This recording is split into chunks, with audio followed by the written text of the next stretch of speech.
Welcome to Eight Questions with. I'm your host, Patrick from Have Cheeto Will View.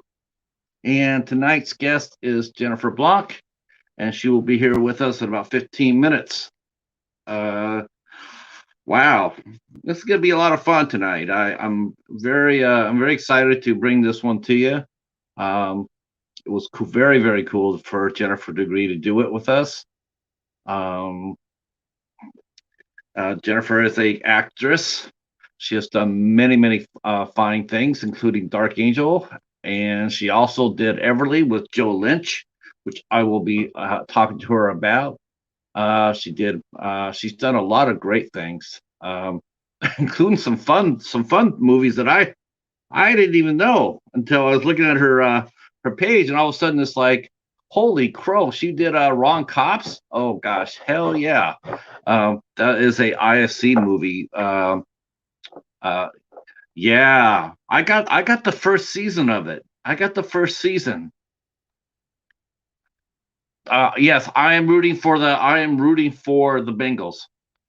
Yes, yes. If I didn't, Hobbs would disown me if I didn't root for the Bengals. But you know what, you got to break it down like this. You got to root for your team, root for your division, root for your league.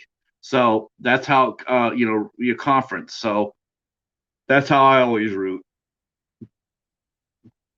Um, so yes.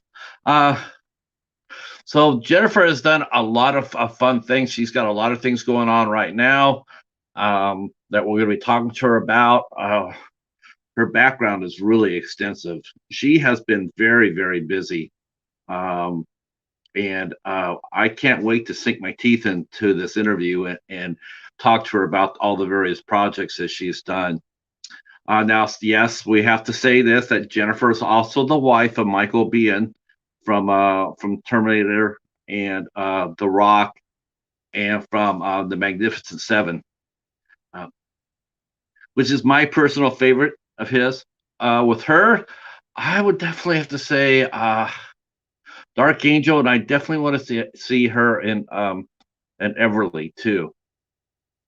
Everly is absolutely a bonkers movie. That is insane. Salma Hayek holding off a room full of I guess a room full of killers, including Jennifer. Jennifer's supposed to be her friend, and then she tries to kill Salma Hayek, and to no good effect. so, so we'll have to talk to her about what's it like to get die on camera, because I think she's done that a couple of times. Uh, so hey, greetings, greetings. Of course, as always, I ask you guys to please share us out if you can. That would be amazing. I would like to get a few heads in here for Jennifer. And no promises, no promises, but Michael might pop up and say hi to us all. So that would be really cool as well. Um, but this is about Jennifer. She has over 80 credits. She started when she was 10 years old on stage in a Neil Simon play. She did a Neil Simon play. She did Biloxi Blues, I think it was. Brighton Beach Memoirs. Brighton, holy crow, 10 years old and working on a Neil Simon play. Not. I mean, he directed it. That guy's a legend. Oh, and of course, my glasses decided to take a dump on me this tonight. That's also really good. Greetings, Schofield. Greetings.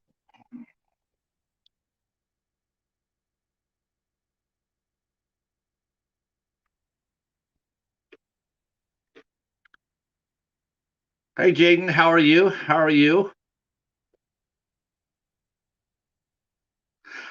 Oh, thank you, Schofield. Yeah, man, you got to keep coming in. You never know what we got coming up. You never know. We always have something fun here. Definitely. Well, we always have something going on.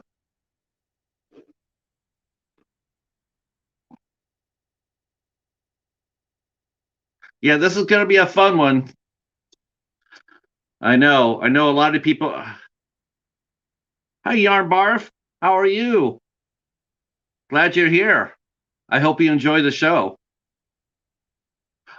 We will be talking to Jennifer, and yes, there will be some chances for you guys to ask some questions. So please have your questions down, and yeah, we'll definitely have we'll definitely do that. Oh no, you're here. You're good. You're good, Jaden. You're good. The show doesn't start till doesn't start till 8 o'clock. Yeah, I'm a little anxious to be honest with you. Every chance you get a chance to to get somebody as this stature, it's always a little nerve wracking. I was like this when we had our interview with Leo Oliva and with Alexis Licano. I was a little nervous. I'm not impervious to it, not intimidated, just a little anxious. Um, so while you guys are doing that, I'll bring out the calendar because that's what time it is. So tomorrow night we have our good friend Dennis Mallon, who I know seems to be everywhere, but he is bringing his two co-stars, Angela and Valencia, the cast of Daddy We're Back. They'll all three of them will be here tomorrow for tomorrow's show. We'll be talking to the whole cast tomorrow night, and that also started at 8 o'clock. And then on Wednesday, the 9th, we'll be talking to actress Sean Riley. She'll be here with us at 8 p.m. Yes, that's right. Stage. That's right. Stage for. Do you say stage fright? Break a leg. Yeah. Uh, and then on the 10th, this Thursday, we will have film director Asif Akbar will be here, and he just made a film with Mickey Rourke and Michael J. White called The Commando, and so we will be talking to him about what was it like working with Spawn. Yes. Okay. Um, and then on the 15th, we have our good friend Steven from the House of Horrors. He's going to come on in, and on the 15th, now him and I have done several shows together, but I never interviewed him before, so I thought it'd be a good time to talk to him about about where he got his love of films at. On the 16th, we have actress Sandy Johnson, who starred in Halloween '78. She played, I believe is God. Okay, see this is bad right here. Okay, she played Michael Myers' sister. Now I have to go back and tell you who that is. So I will do that. I will have that. So actually, somebody here will have a name for me. I want to say it was Judy, right? Michael Myers' sister, Judy. Could be wrong. Could be wrong. Uh, but she'll be she'll be here on the 70 on February 16th, and then on the 17th we have film director Joe Leone will be here with us, and he wrote and directed a film called Reap that we'll be talking to him about. Joe Leone is a talent to keep an eye on. He has a lot to say, and we're looking forward to talking to him about where he's going with it. Where is he going to take us next turn out? Reap has a lot of promise. There's even a couple of really strong actors in there, but we'll talk to him about his film on the 17th. And then on the 22nd of February, we have stand-up comedian Phil Johnson will be here. That will be a Tuesday, but it will be a special start at 8:30. 8:30. And then on the 23rd, we have our friends Roy and Becky's Adventures will be here with us. They're a couple of van lifers that do really good pop-ups, and they're very friendly folks. And we'll be talking to them about what's it like to live on the road. Very nice couple, very big supporters of the show here. So glad to have them on, glad to talk to them. And then on the 24th, as we aim toward Women in the Horror Month in March, we will have Phil from Phil's Creepy Vids on the 24th at 8 p.m. That's the February, kids.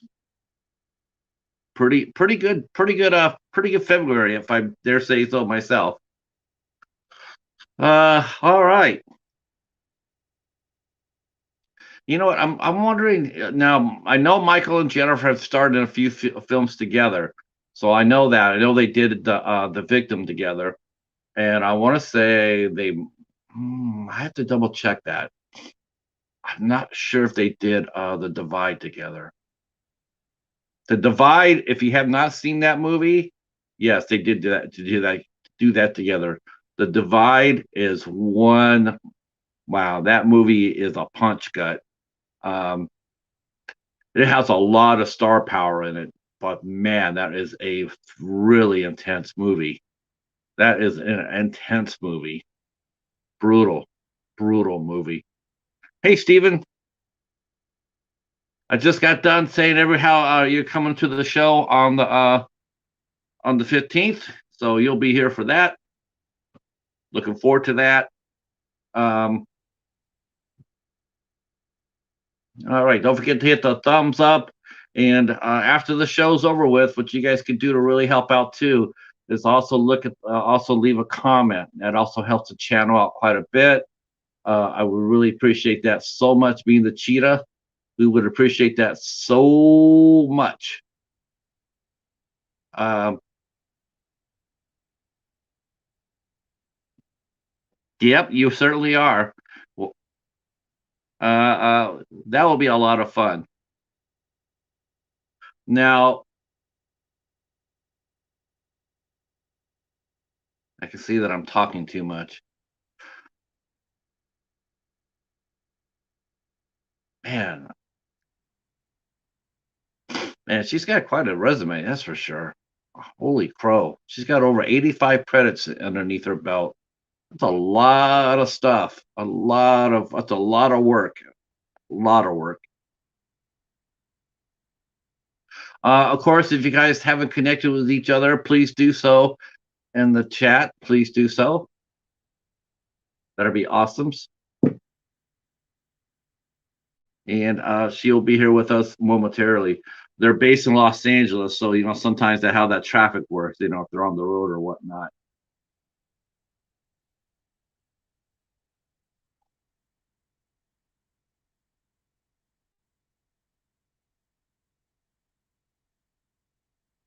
Okay.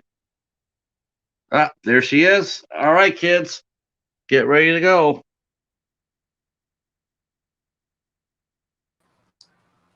Well, Jennifer. Hi. Oh, yay! Yay! Yay, we did Oh, it. We made it work. I came very florally today. I see that. You look very elegant, by the Thank way. you. Thank you. Very elegant. Yeah, I was really like, I go ahead and I get the link down, and normally I just go ahead and go to Facebook, and I drop, we all drop links down there, Yeah. and all of a sudden it's just like nothing's going through at all. And I thought, Oh, well, no. yeah, is it me? And I tried other no. And when I scrolled up on our chat, it was just the circle of death. Oh, wow. Uh, Oh, goodness. Okay. I Now I see what you meant. I was driving, so I was getting bits and pieces of this. And so I kind of understood what was going on. And then finally I got it. People are saying hello, hello. Hi. Uh, Casey, yep, thank you. Yes, thank you so much for coming in. Yeah, we were just talking about some of your work. You have been incredibly prolific. Oh, thank you. I mean, you've been working for a very long time. I mean, you put some serious there's some weight in there. 10 years old on stage with Neil on doing a Neil Simon play. I was. I That was did well, I toured with the show as an understudy. Then I was offered a what they used to call a bus and truck tour with Patrick Dempsey. At the time, was playing Eugene in Brighton Beach Memoirs, and I ended up not doing that for various reasons: school, staying home in New York, and because I didn't do that, I ended up doing the Broadway play. Now that was directed by the man himself, right? You were working underneath him, right? I met Gene Sachs. I did. And for Brighton Beach Memoirs, I ended up working with Jonathan Silverman, Elizabeth Berkley, Nancy Travis, Fisher Stevens, Nicholas Strauss, Patrick Dempsey briefly, and so many other people. It was really intense. Joan Copeland, who's Arthur Miller's sister. Chuck Chiaffi was a really big deal with Clute at that time. There were so many cool people that I got to work with, besides Gene Sachs and meeting Neil Simon also. Oh, now did you get a chance to meet him a little when you got a little older? I mean, if you were Not 10 years no. I was involved in the play for 2 to 3 years, so met him once or twice during that time. Worked with all the people during that time, but I never met him when I got older. No, I did have an interesting thing happen. Michael and I had this movie, The Victim, that opened in New York in Greenwich Village, and someone showed up after the movie with a signed playbill that they had gotten signed by me when I was 12, Wow. at that Broadway stage, wanting another autograph as an adult. Oh, I don't know what happened here. You still see me or no? No, we hear you, but we don't see you. Okay. Bear with me. I'm trying again. Yep. So you get to come back in.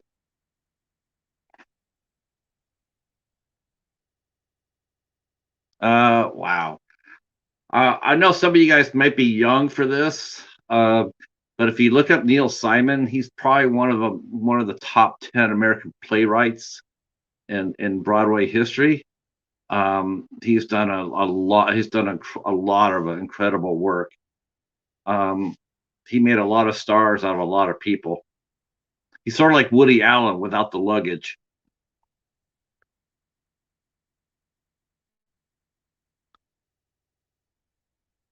Okay, there you go. Yeah, there we go. Now, obviously, since you were so young at that time, you got your start really early. I mean, were you? I mean, you were born in New York. I saw that, but were your parents involved in showbiz at the time, or did they have any contacts? No, my mom. I My mean, mom were was they a creatives as well? no.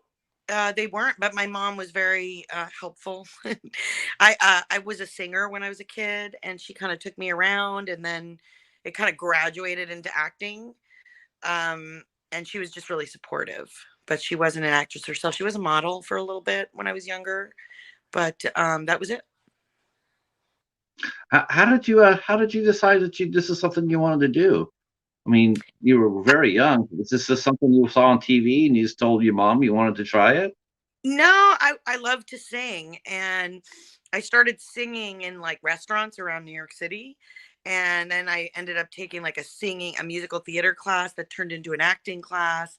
I ended up going to an acting singing camp called Stage Door Manor, and I met a manager there who ended up being like my manager and Jennifer Aniston's manager and Meredith Scott Lynn's manager, and I mean, so many people like that, Mira Sorvino, and so many people from that time. And so when I met the manager is when I really knew, like, oh, I have a possibility here. I want to do it. At first I just was having fun. I didn't realize, like, oh, I want to make this my career. Right, right. I must have been just, I just can't imagine that. I mean, you guys are just, that's just an incredible group of actors you guys are all working with. I mean, you guys all were just so talented. Yeah, there's a whole laundry list. Gabrielle Carteris was around at that time with the same manager, and oh my gosh, there's just so many, like a real laundry list of people that were in and out of being managed by her that were really, really interesting. And some of them have won Academy Awards. Some of them are huge movie stars. Some of them are continuously working, and yeah, that ended up being a really cool place to be. Yeah. Now, where did you go after Brighton Beach Memoirs? I ended up doing another play in New York. I did a play off Broadway at 15 God, what was it called? I forgot the name of it right now, but it was by the writer of Crossing Delancey Street, and Susan Sandler. And so, Crossing Delancey Street became a big play in New York, and then became quite a popular Big movie move. Yeah. with Amy Irving, who's Steven Spielberg's former wife, and anyway, she wrote this two-person play, and I ended up I auditioned for it. There was an actress named Beth McDonald who was sort of prolific in the theater world in New York at the time, and it ended up being a play between me and her 15-year-old daughter, and me playing her 15-year-old daughter. And it played off Broadway for a few months, but it was a big deal for me, and it was a two-person play, so you had to be really present, to say the Yeah. least. Beautiful. Yeah. What a great place to cut your teeth at, huh? I mean, Yeah, it the was share stage. weird. It was hard because when I came out to LA, I ended up getting a series, and when I came out, called Hull High, which Kenny Ortega was the producer and director of. But and there was singing in that too, but I wasn't one of the singers in that. I was a straight person, and I was just acting. But I had to move out here to continue once it got picked up. And before I got that show, and even after I got that show, because I started in theater, and you can be bigger in theater, you can be louder. There was a lot of like wanting me to pull back and take it down. And I felt so nervous all the time that I did a lot of shaking in auditions for a long time, until finally somehow I pulled it together. But my hands used to shake in the auditions because it was so nerve wracking for me. Coming out Oh, to okay. LA and having to kind of tone it down and not project. And so all that energy turned into Right. like anxiety. Right. Yeah. Because the theater, yeah, you have to be bigger than life on the theater. Yeah. And you're You have to still not project and looking that everything. way, but you have to be. And so it's a little bit different. Now I realize that you can always pull people back who are too big. It's getting people to come out of their shell that's a little harder. So I probably was starting from actually a pretty good place, but I might not have realized it at the time. So Um, what was it like working on that show? I mean, Kenny Ortega went on to do the musical High series, he right? did. So yeah, so he did High School Musical. So obviously he had these ideas way back. So this was a series that ended up on air for Disney and NBC for one season, maybe half a season. It got pulled, but it was filming up to one season. And it was a cool cast. I still know some of the people from the cast. I've worked with some of them separately later on, and a couple people have passed away, unfortunately. But it was a high school show. So he had this idea, and it was the same. It was on NBC when Cop Rock was on ABC. It was the same time frame when they were trying to Right. do these singing shows, and they just weren't hitting. No. So it kind of died off, but we had a great time, and it was a lot of fun, and it kind of got me understanding about series television and all that kind of stuff. Isn't it funny if you look back at it? If you actually go look back at your show and you Yeah. go and see what your ratings were, and you go back and see what your ratings were, you'd be a big hit today. Oh my God, because there was totally exactly like, Mhm. so what they were kind of at NBC going like Warren Littlefield was like worried about back then uh would be, massive today. It just like when Dark Angel, the pilot of Dark Angel aired, when we aired, we had 20 million viewers for the first airing of Dark Angel. There was very little television, and that was considered cable at the time because it was on Fox. It wasn't NBC, ABC, or CBS. And that was even expanding out, and then we got this big audience. Now people, there's so much content. I just did 2 weeks of catching up on content. I can't believe it, what's out there. And when I tell people about it, even things with giant stars in them, or that are doing so well and people are winning Emmys, people can't even find it because they don't have Yeah. that streaming service or whatever. So it's definitely a different world that we all have to sort of catch up with. I go to the library every Tuesday, and because I go there and that's where I go film hunting at, and I pick up because I collect Oh, film. yeah. And so when I'm there, I wait for like an hour for the door to open up, and I look at the TV guide, Now I don't have TV here. I don't watch TV. I just watch films, right? Right. So, but I look at the TV guide as something to keep my I'm just it's funny when I see the top 20, and I'm going like, oh my gosh, how many shows that back in the day they got canceled after one or two seasons, they would be monster hits today. Oh They'd be yeah, they'd be on the cover.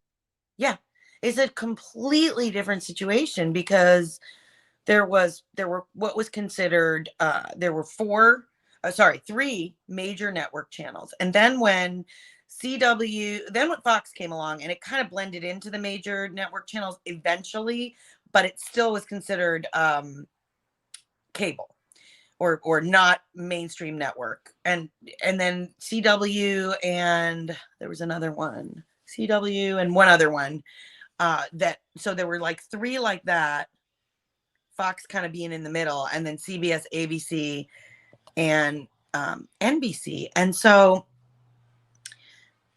even having a hit on CW at the time, they always gave leeway for.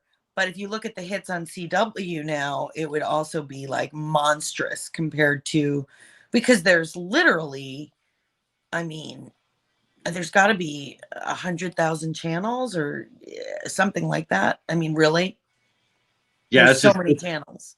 now That's if you put them all together. as an artist, is that good for you or bad for you? How do you look at it? I don't know. I mean, I guess it could be good for me because there probably is a lot more out there that I could tap into. It's a different world right now too with COVID and auditioning on tape. Also, the audition process is different. Some things, some movies, I've been offered in the last couple of years just because I took a meeting or they knew my work or I produced it with somebody. But for television, the audition process, I think, has become so different also. So I don't know. I'm ready to sort of be back in it a little bit. I've been mommying for quite a few years. Right. Opened up a store in Bisbee, Arizona, and I also kind of took some time to just be a mom. And Sure. so, I'm ready to get back into it. I'm not sure what that's going to provide for me, whether it's going to be better or worse. I don't know. I would think better with I would more, think better too.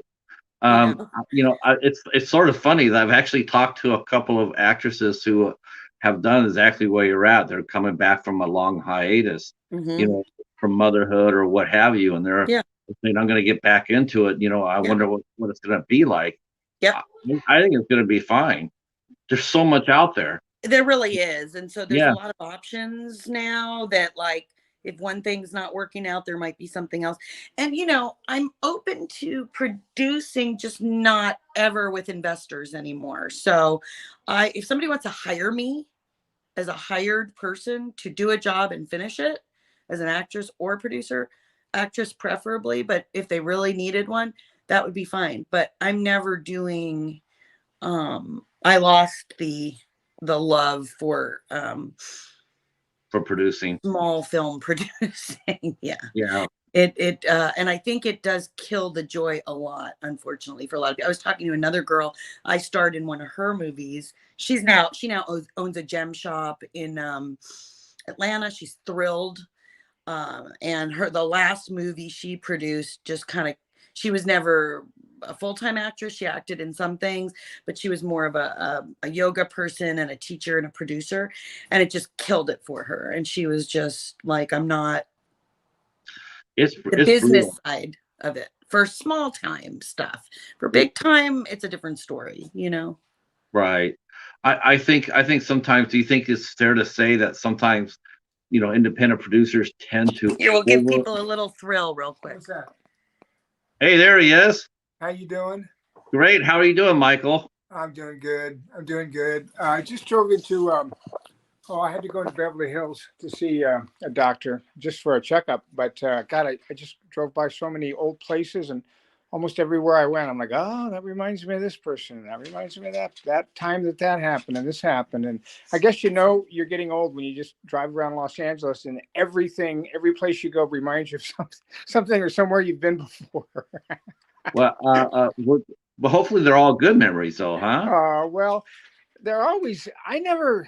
I I've lived a charmed life, and so I don't really look back at very much in my life as not good memories. And even when I look back at times even when there are times that I look back at things that I look back at them as being trying and difficult. At the time, I didn't know it. To me, to me, I've always just seemed to be kind of riding the waves, man, seeing what I think happens when I wake up. I think a lot of it has to do. Let's be honest. A lot of it has to do with just pure God-given talent. You know, I mean, Well, you're an extraordinary actor. well, thank you. And I gotta say want to say one thing before I get a chance to.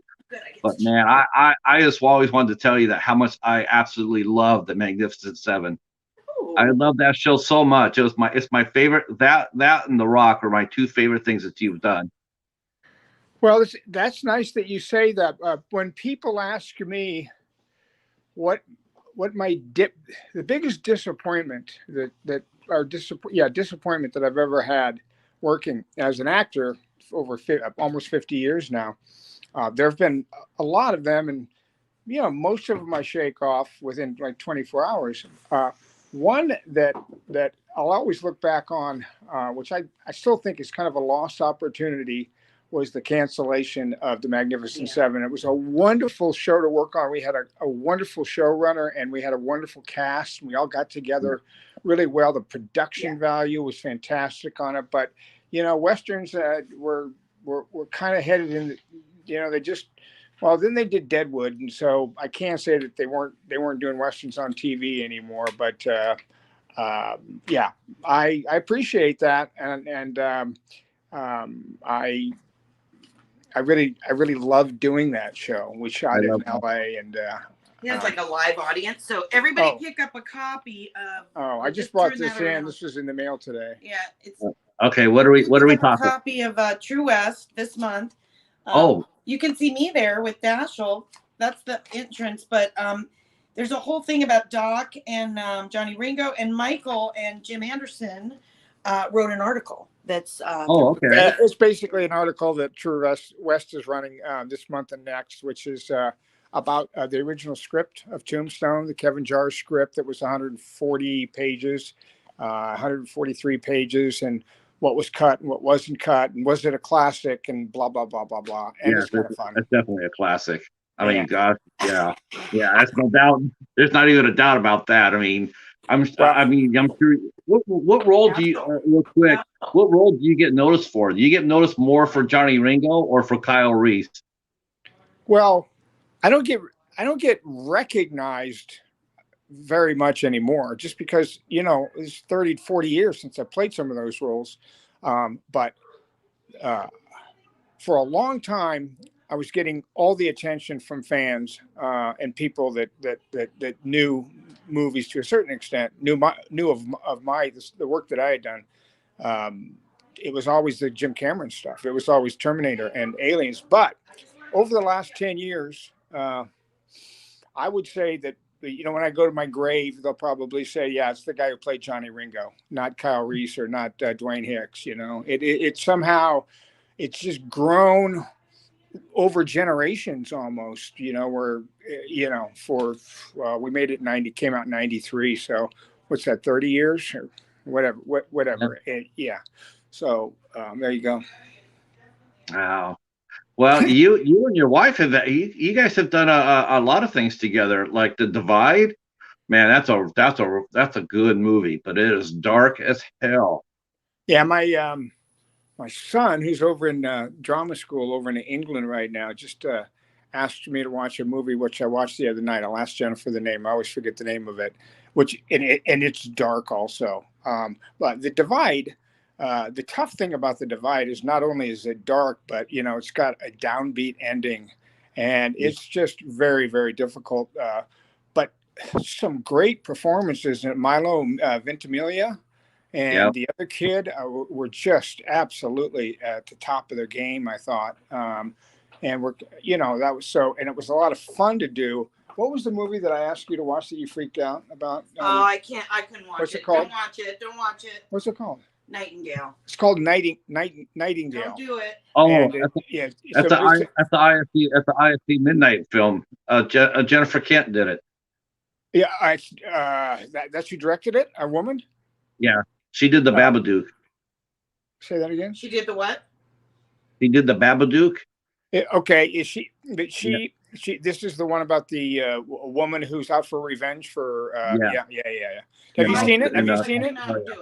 Have you seen it? I own a copy. I collect IFC films, so I got that movie. It's an excellent movie. If you, and to me, and I'm old now. Plus, like, I don't. Too much for me. I couldn't do it. I didn't. It doesn't affect me at all. I thought it was really, really a good movie. Really, really good. But I couldn't take it. All right, listen, I'm going to hand you back over to the beautiful woman in my life here. Sure. Thank you so much, my Michael. son is squawking in the background. There you go. Bye. Bye. Thanks for talking to me. I figured I'd change costume while he was taking over. Wardrobe change. This is a wonderful designer. Her name is Diana Dawn. You can find her at Classic Rock Couture in Bisbee, Arizona, and in New York, in Brooklyn. Just FYI, anybody who ever asks about my hats, because I wear a lot of them. I'll get the information from you, and I'll put it in the description down below, so people can go to our website. Yeah. Things are great. So you and Michael both have something in common, and that is you guys both got to work with James Cameron. Yeah. Relatively early in his career. I think that you got to work with him. Michael really got to work with him early in his career. He was already, when I got to him, he'd already done Titanic and won for that. Yeah, Titanic came out in '97. Yep. Yeah. Wait. Yes. Oh, yeah. He'd already done Titanic. So, for me, I knew Jim through Michael a little bit.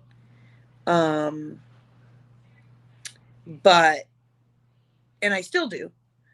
But Michael knows him extraordinarily well. I mean, I think they would consider each other friends.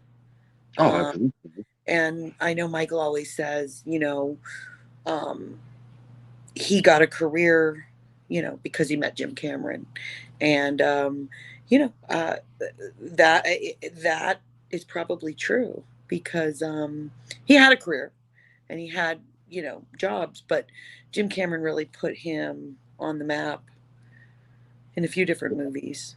With Terminator and The Abyss. Yeah. And Jim Cameron has a tendency to do that because I have had a very plentiful career myself. I was on Party of Five. Was on Broadway as a kid, but it is being in a James Cameron series called Dark Angel that has put me in a position where I would say there's a little bit of fame there, more than I would have had I not been on that series, and has given me the ability to have that sort of ability to go to Comic-Cons and sign autographs and stuff. That's the show that really put me on the map for that kind of thing.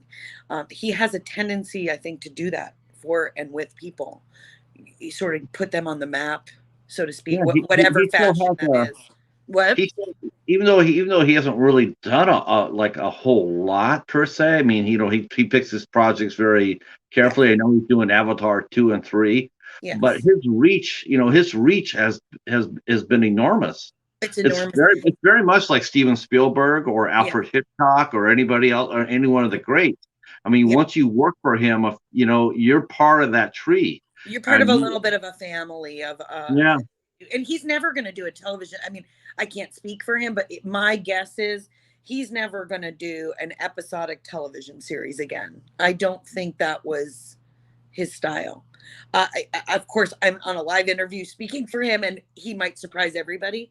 And he's done things like documentaries about the water and documentaries about science fiction. That's a different story. I think unless now with this streaming stuff, it might give him more leeway. So that might change that conversation. But if it was the same as it was back when we were doing Dark Angel, I don't think, my personal opinion is, he would do exactly that again. I don't think he's used to, nor should he really have to at this point, answer to 25 people in suits, that are behind desks that tell you what to do. You know what I mean?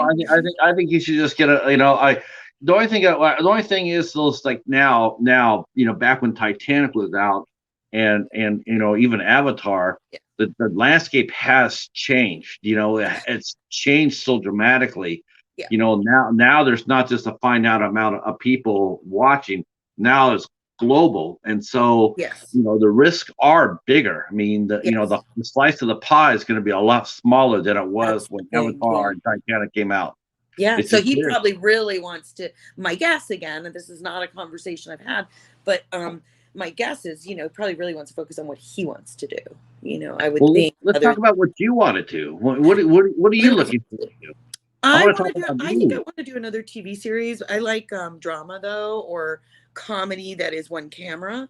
I have done quite a few sitcoms and stuff over the years. I really enjoyed working on Always Sunny in Philadelphia. That's a one camera comedy filmed like a drama. Yes. Yeah, that show's been around forever. That's a good It's in my show. purse. Yeah, it's a great. I'm gonna talk to Prism and Bonnie Gamer. Okay. So that's my little boy. I offered him to do a dance number on my interview, but he said he was too shy.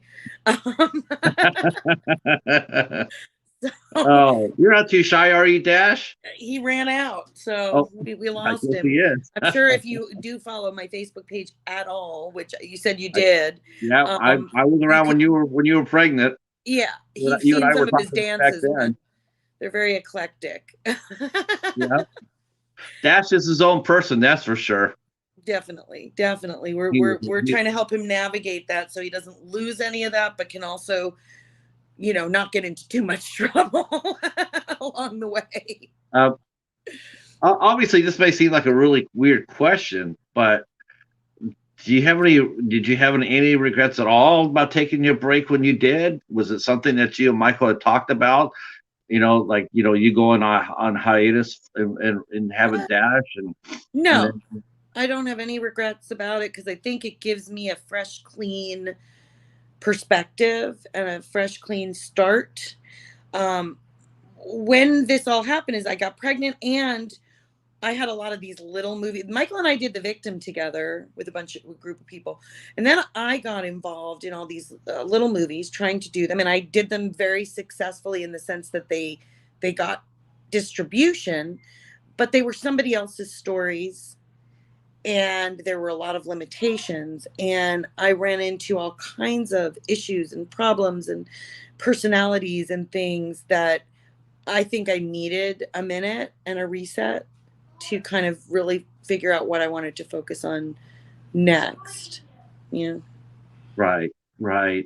I saw your reaction to the Nightingale, but I looked over your resume. You got some you've had some heavy roles, Jennifer. Oh yeah. I mean, yeah, but to watch your husband have your husband watch you get sexually assaulted, and then your husband and child murdered in front of you, I don't know why I'm so sensitive right now, but I couldn't take it. And sure. I've been a part of some really weird, like The Victim had like weird rape scenes, and I couldn't take it. It was that I get it. I can understand. I mean, there are some limits, to the role. I think they did just such a great job on the movie that it was a little too real for me. Yeah, I could get that.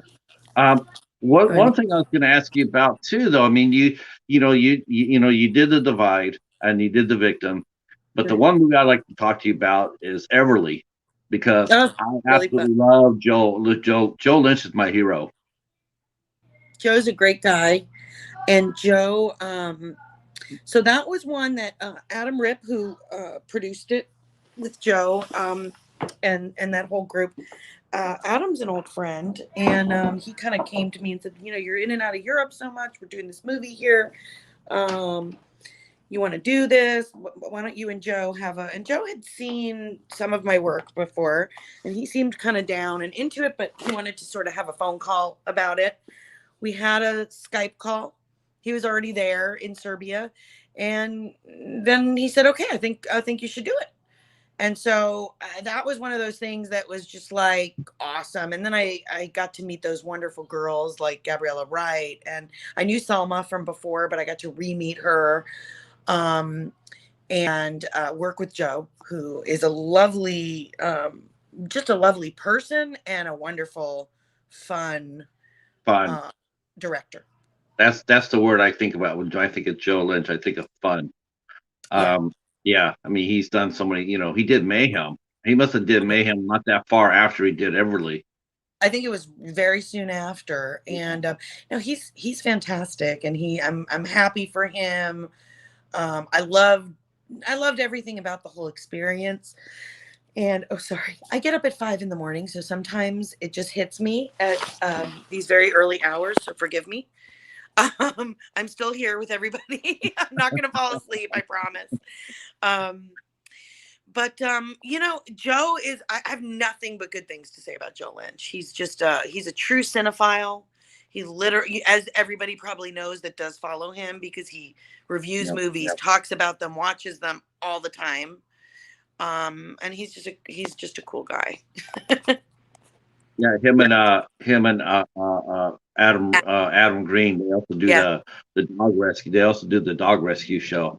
Yeah, we were on their podcast. Me and Michael went on their podcast together, and they also had the one show and then the dog rescue show. So they had like 3 things going together. They're really good friends. That's speaking of that, I guess I should ask this, but how did you and Michael end up meeting? Oh, we met. I did a movie that he was the star of, and I was kind of like a supporting role in the Philippines. And my son is. Hang on, let me see if this is too loud, because I was going to start to do my tacos while I'm on the interview. Did you know I hit the height?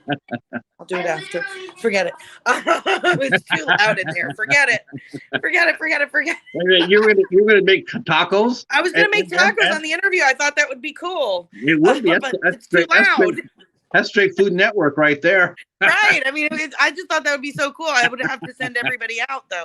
See if I can get my son out of there into his bedroom. But so anyway, we met on an airplane on the way to do this movie together in the Philippines. Wow. My seat was next to his in business class, and Lee Daniels, like of The Butler and Empire and all these things. Lee Daniels at that time was his manager. Not a director, was Michael's manager. Wow. And he was also a couple other interesting, Candy Alexander's manager, and a few other cool people at that time. And he was sitting behind us, and me and Michael were sitting here. And that's how we met, and that was 27.5 years ago or something. So our friend Karen says, your mom when. What? He says, you're a mom when, where you can balance doing the interview and making tacos at the same time. Totally. You're a mom when. Exactly. That is exactly so right. I can't even, it's almost more comfortable for me to multitask times 5 than to just sit here, honestly. Now, and I think she's right. I think that all has to do with being a mom, because you're just trying to. Meanwhile, my husband can't. He's got to either talk to you guys, read the magazine, or watch the news. He can't. He's one thing at a time. But I think for the ladies, we all get that. Yeah, I think guys are more simplistic that way. Because women are more used to multitasking and doing it a lot better.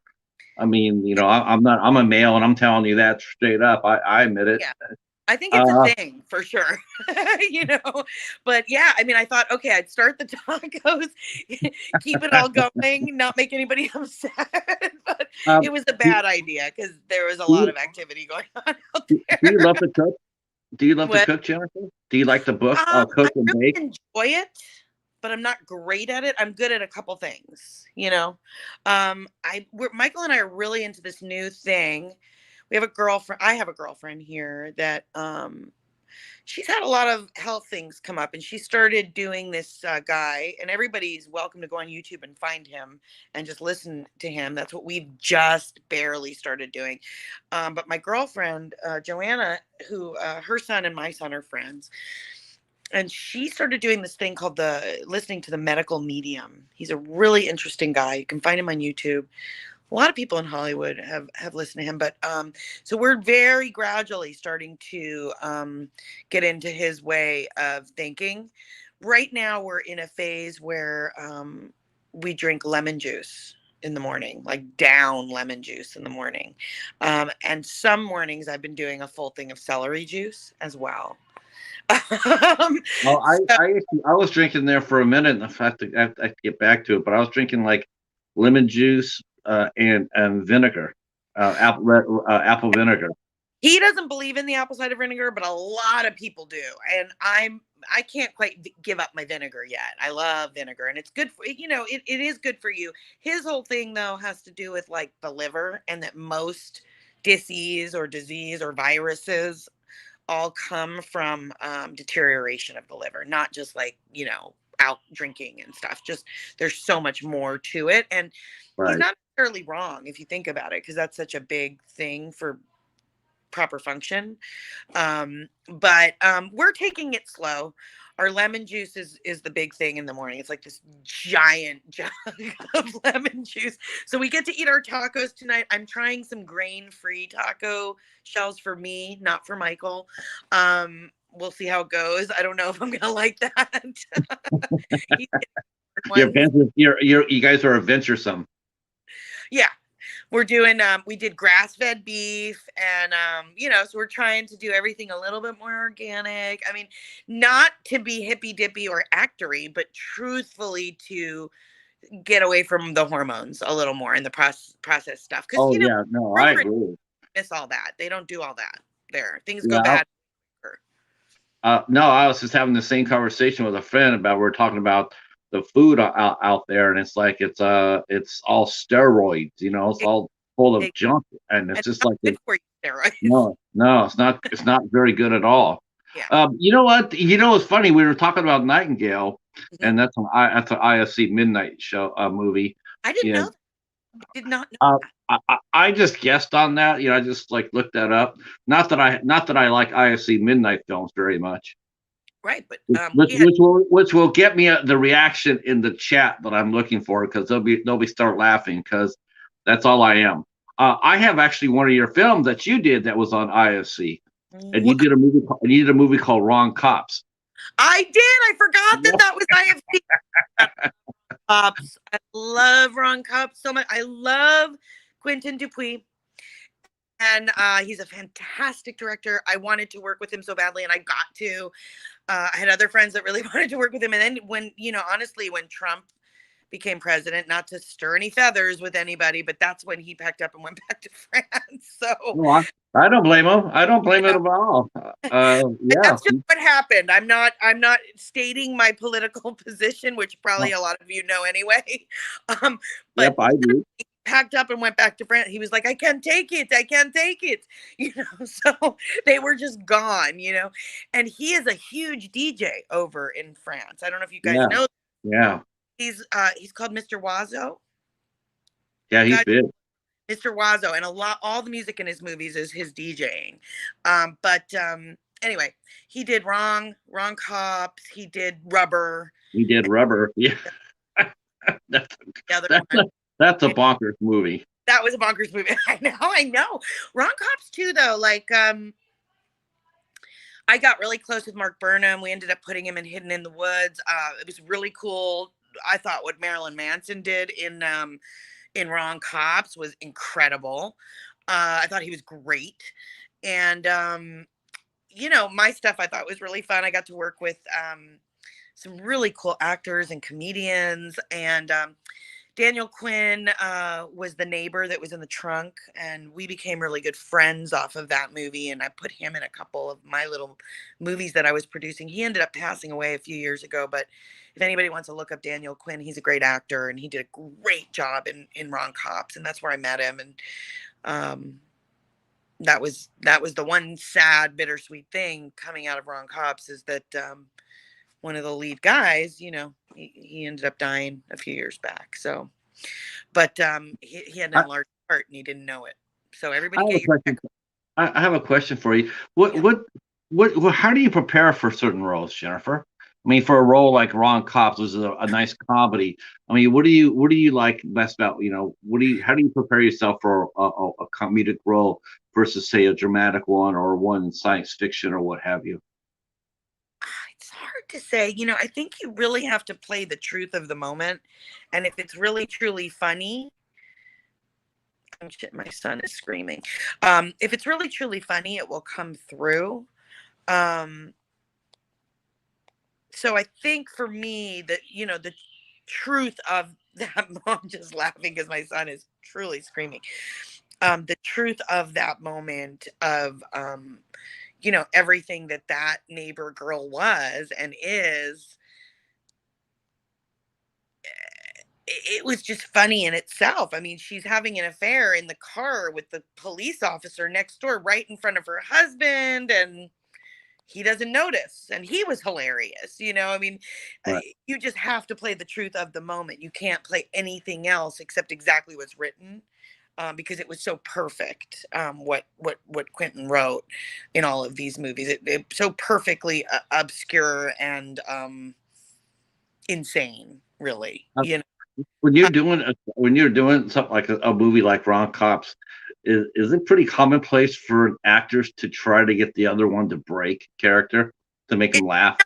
necessarily Ron Cops, because I'm sure some of them, but definitely some other things. I mean, I'm trying to think like, oh, I mean, even like something like Always Sunny in Philadelphia, even though it was a guest star and it was just one episode.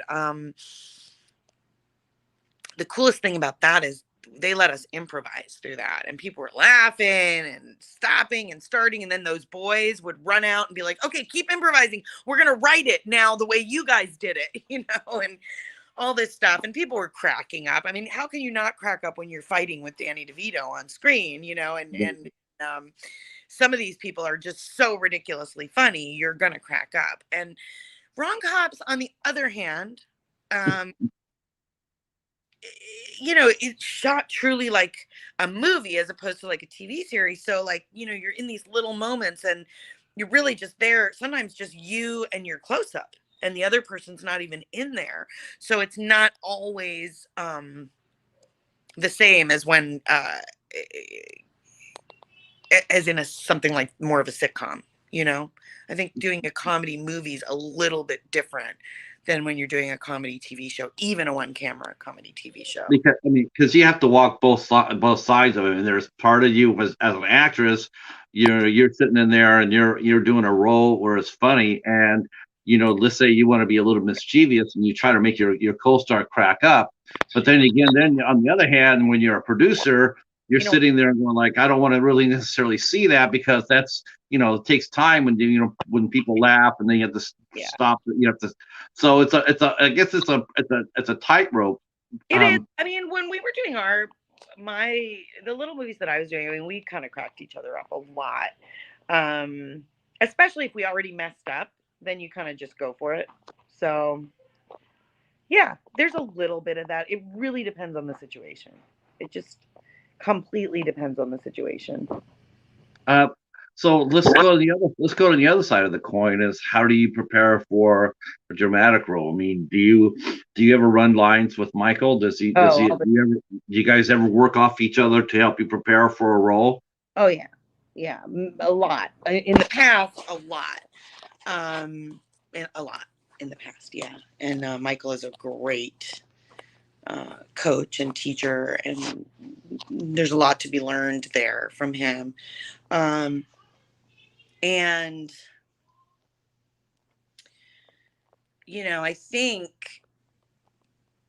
there is something to putting yourself, because it is always a piece of you, it's not you, in the position that you find yourself in that story, and kind of go with it and see what comes. And then you kind of find a rhythm and actually make choices. And a So lot of you, times we'll write down those choices and we'll learn those choices. so if you when you get a script and when you look at it, I mean, you look at it and you pretty much go out by yourself, settle down, look at the script, see your character, what you're going to have to do, how are you going to do it, and then is that private, or do you immediately share the script, and ask for thoughts, like, what I do you think, how do you think I should do this, or what do you think, what do you suggest, or what's your opinion, or do you pretty much always go to yourself? I mean, how have you changed your preparations Yeah. before you got married to after you got married? Yes. I'm much Oh, less. I prepare much less. When I was doing Party of Five, I memorized how my elbow moved. What I was going to say, how I was going to say it, how it was going to come out. Didn't even matter what the other person was doing or saying. I knew how that character was going to react no matter what. And there is something to that kind of preparation. And you really do give the performance. I did give some very good performances in that. However, as I've gotten older, I think it's more about listening, reacting, working it out together. I'm much better on the day working with another actor rather than like in the audition process, because you missed all. Do you like doing self-tape auditions, or do you miss the human contact? I'm just slowly getting back into it. So no, I think self-tape is great. I don't know how well it works. I prefer just to have the job and be there on the day and do the work, because that's really when the work gets good. The self-tape, the audition, everything is always very like, either you don't look exactly right, or it's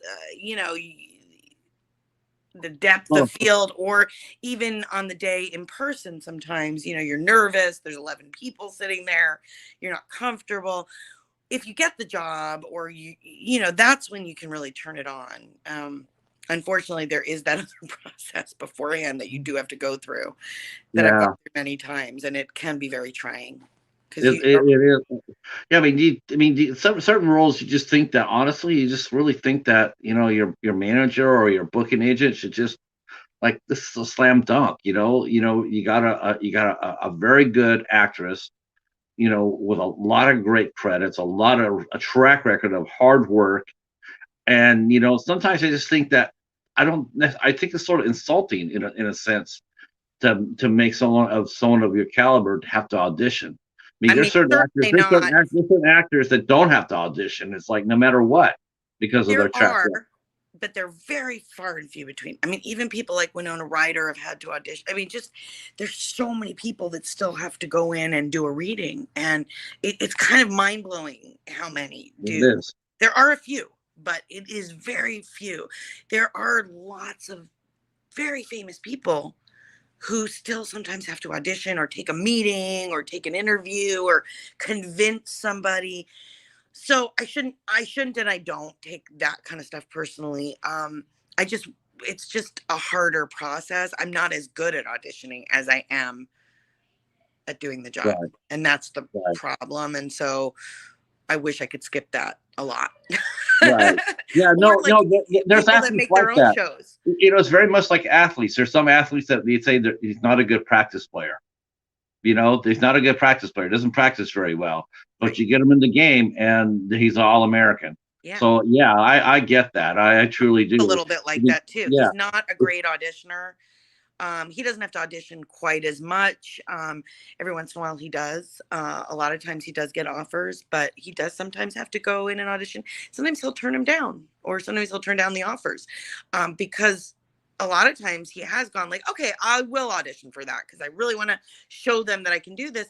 And sometimes you just aren't as good as you're going to be on the day, because we know how good he is, and so I think sometimes you do have to make a decision, like, am I going to go on tape for this? Do I want it badly enough to fight for it? Or is this something that I've done a million times and they should offer it to me and I'm not going to do it? Sometimes there are decisions like that.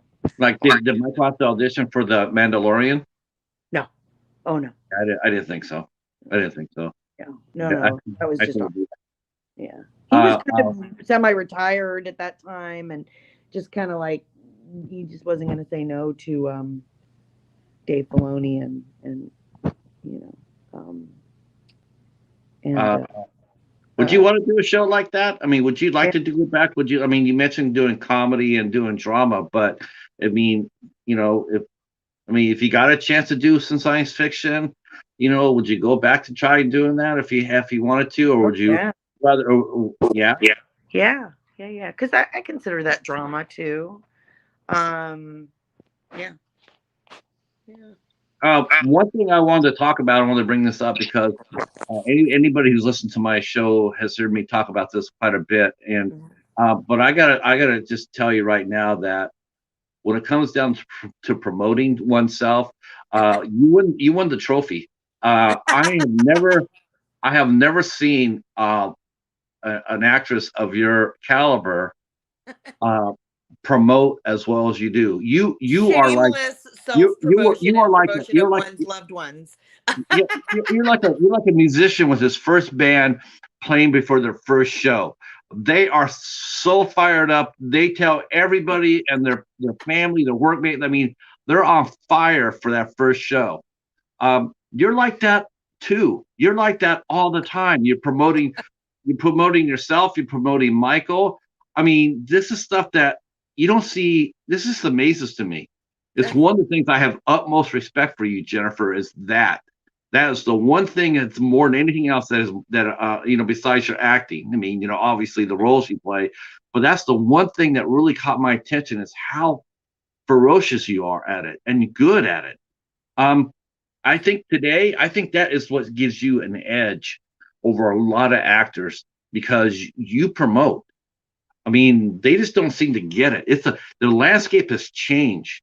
Actors no longer they have changed. You just can't roll in. You just can't walk inside there and throw your hat on the desk and sit there and say, "Here I am." You know, you know, a lot of I think a lot of actors feel like that's what they have to do. They can do, but it's not like that anymore. It depends. It really depends on who you are, but even people that are like, I don't know, you know, whatever shows I've been watching that, you know, are getting all these accolades and getting Emmy nominations, they still have to have somebody on their social media, if it's not them, posting something 4 times a day at least, right, or chiming in 4 times a day, because that seems to be what the thing is to do. So either you're doing it yourself or you're having somebody else do it, but it definitely is a thing now. But you're doing it yourself. That's what makes it more impressive. It's not just someone hired to do it. You're doing it. But yeah, I do a lot of it myself. What do you have a set time or period? You know, do you have a set schedule and how you're going to do that, or does it just come on the fly? Like if you're just sitting there reading the magazine, it says like cool it, then I'll cool it, but it's just on the fly. Okay, because I'm so impressed with that. It's so refreshing to see that because your name is out there. I mean, every day I'm on there. In fact, I got to probably do a little bit more for you than I do. But every time you post like a project that Michael's doing or you're doing or you're a guest appearing on a convention or whatever, you are always posting. Sometimes I'll see it like 5 or 6 times a day. I love it. I love it. Oh, good. I'm so glad. I show up in everybody's newsfeed all the time. That's why I think you're really kind of supposed to do that a few times a day. Sometimes I drive people crazy, but I don't care. No, you shouldn't care. You shouldn't care. I'm going to turn to the chat room here for a minute and just say, if does anybody want to ask Jennifer any questions? Start dropping your questions. Start dropping your questions in, and yep. Let's see. I'll read some of the comments here. Larry says, I agree with the promotion and persistence and excitement in yourself. Michael Dash in the store. I need to take a lesson in promotion from you. Hell yeah, that's something you probably could do, Jennifer. You probably could do a social media, learn how to promote on social media because and yeah, you have to do it. On promotion. Well, you know what? Let me tell you why. Because this is something I hear a lot of actors comment on, and this is true. A lot of the actors they're coming out of auditions.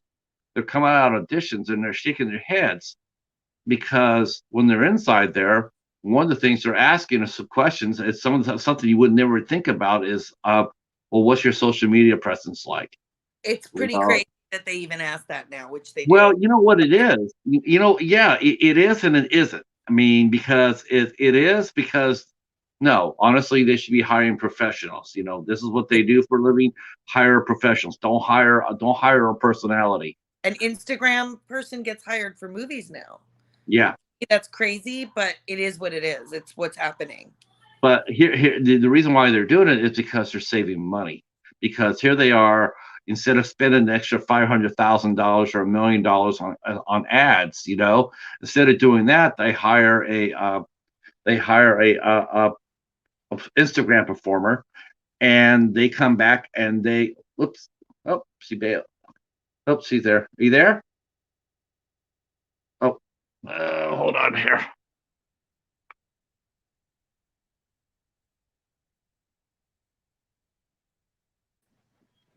There you are. Yeah, I heard you. I heard everything, okay. But I don't know what happened. Let me see if I can get this out of here. Okay. That should. Yeah, they can go ahead and they can save money. They save money from advertising costs because they can grab that one person, give him like 5 or 10 lines, and then cut him loose, and he's got 1 million subscribers or whatnot, and there you go. You save money on your movie. Very smart. And you don't have to pay you don't have to pay any publicity for it because they're doing it for you. Crazy. So it's not. I don't know if it's.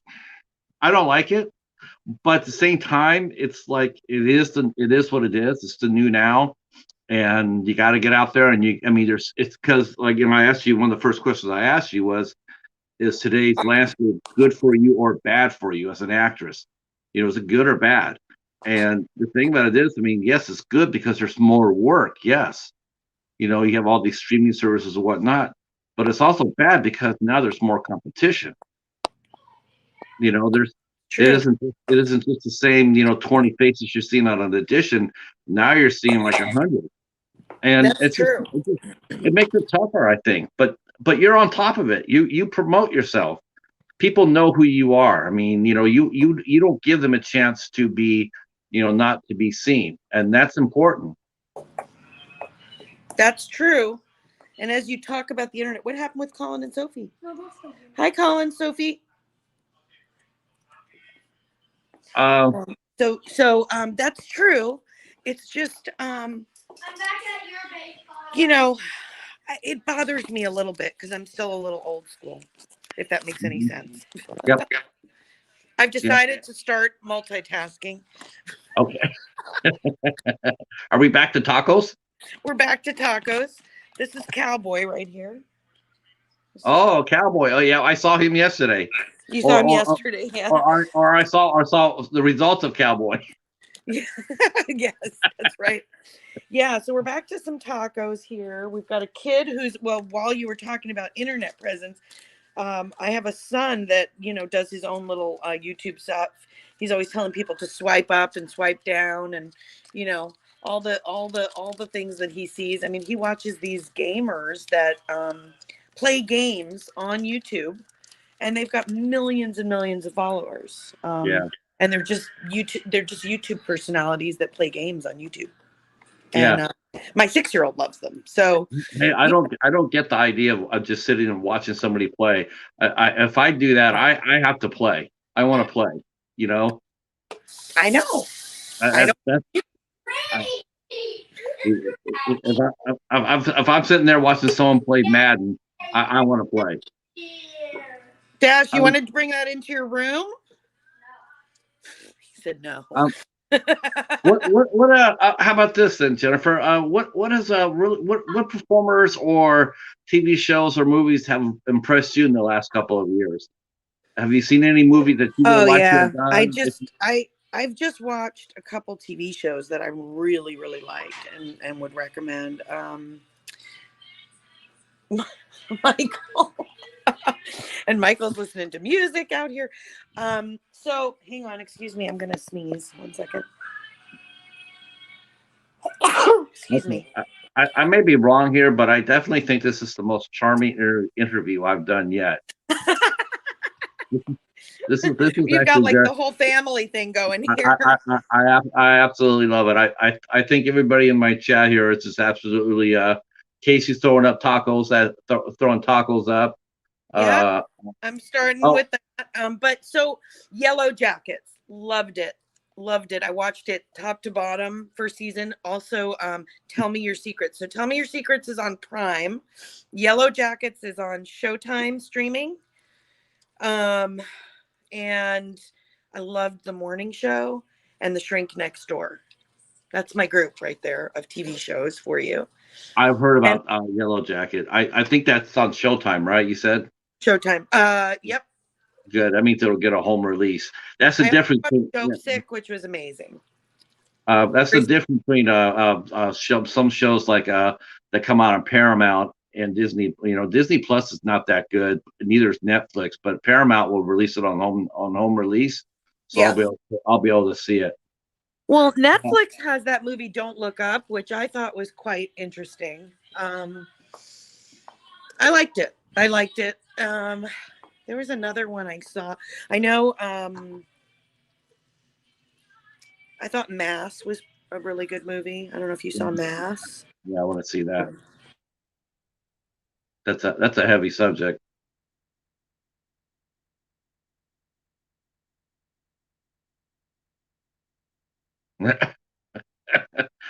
See, turned off the microphone on the. Is it mic'd?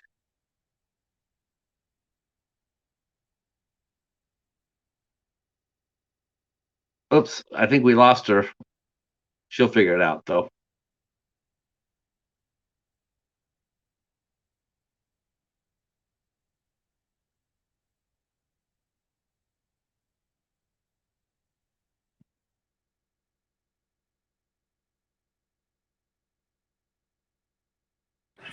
No, I'm still on. I'm just cooking the tacos while doing the interview. I love it. I love it. I don't see Giada. I don't see Giada Okay, doing can you that. hear me? I can't. We can hear you. Welcome back. Can't hear it. Yep. So we got a question for you. We have a question from T Betty. She wanted to know what was your. I can't What hear was your? anybody. You can't. Can you hear me now? Hmm. Uh, I can hear. I can hear you. I can hear you. Oh, but you can't hear me. Okay. Okay. Hold on. Let me back out. I can't hear anybody. Okay. Oh, hold on. Let me back out.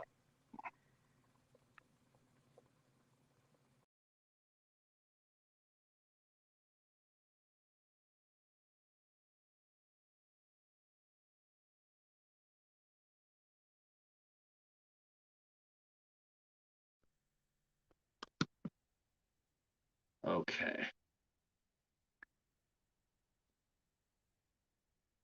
Ta-da! Can you?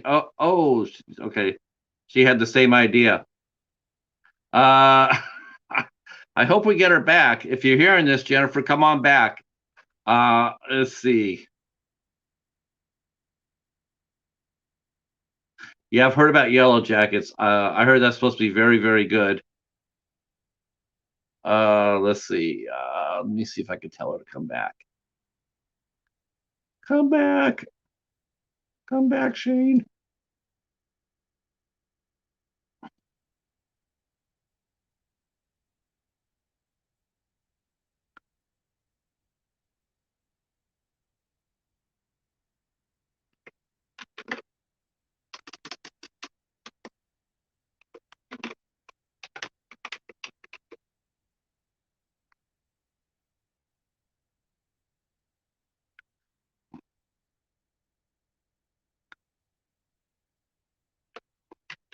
she might have some technical problems, boys and girls. So we'll give it a couple more minutes for her to come back. But if not, I will start thinking about wrapping this up. Yeah. Oh, she left with me. Yeah, I thought maybe if I came out and came back in, she could hear me. Sometimes that happens with StreamYard. If somebody's phone rings, if you guys call in during the show, my sound will go from here to here. I can't hear anybody, so I got to back out and come back in. So I'm not sure what exactly happened. We had really good connection yesterday, so it happens. So, but you know what? Yeah. Al. Yeah, that's a possibility. I think. Let me see if I can see if I told her to come back in.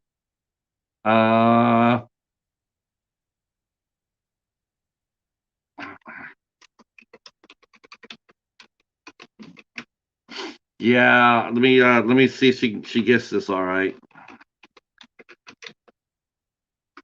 But either way, you know what? I have a feeling that she'll come back. She'll come back. If not, if she can't come back tonight, I'm sure we can get her to come back sometime in the future. She's a very lovely person. So, yeah, I know, Casey, that happens. But I tell you what, I'm gonna go ahead and I'm gonna end this so I can end this on a decent amount of time. I want to thank Jennifer and Dash and Michael for coming in and entertaining us all. We will catch up with Jennifer sometime in the future. This happens here. Glitches happen. So, oh well. But we had a great time before it. I want to thank all you guys in the chat for hanging out. I really appreciate it. Thanks for making the show a great one. And yeah, we'll talk at you guys tomorrow night. We'll be back tomorrow night with Dennis Mallon and the cast of Daddy, We're Back. And that will be tomorrow night at 8 p.m. All right, let me end this and we'll talk at you in a minute. Peace.